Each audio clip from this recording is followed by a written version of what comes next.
Good morning. It's Thursday of Bright Week. It's the Thursday after Easter, and we continue to look at the resurrection stories in the Scripture. In the story we talked about for the last day or two, we see Mary um, grabbing a hold of Jesus, and he says, "Don't cling to me. I have not yet ascended to my Father." And we're not really sure what he meant by that, but there's a lot of speculation. At any rate, she touches him, or she tries to touch him. Later, in that same scripture, he he appears in a locked room to the disciples, and they're shocked, and they're like, "Who are you? How can you just appear like this?" And he says, "Look at my hands and my side. See my wounds. Touch me, and you'll see that it's me." And of course, Thomas is not there and doesn't believe, and later, the same thing happens. Um, Later on, Jesus cooks and eats a piece of fish. And several times he has a meal with these disciples, and they recognize him. So, on the one hand, he can appear and disappear and appear with them, and they don't recognize him. At the same time, um, it's clearly him.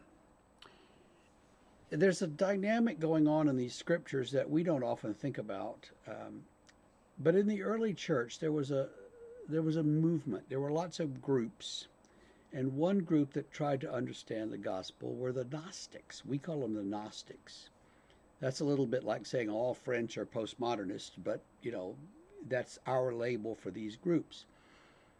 And all of them had in common the fact that they believed that you would come to faith and you would gain some special knowledge.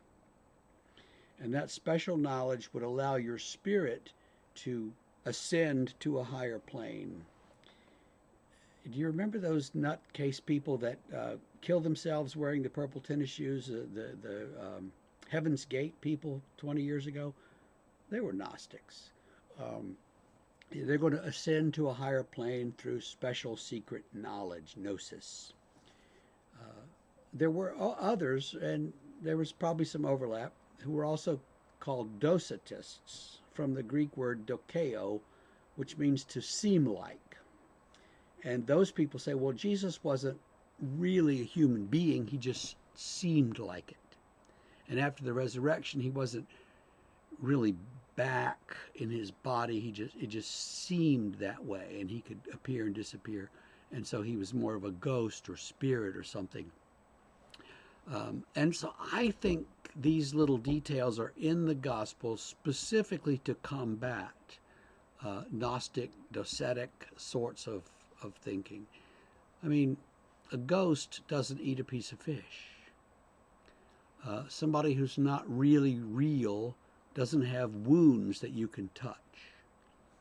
And in 1 John, he starts off and says, that which we have seen and heard and touched and handled and believed. So, there was a lot of touching going on. And if Jesus were not resurrected as a human being, they would have known it. They would have said, well, he's kind of different. He's kind of weird.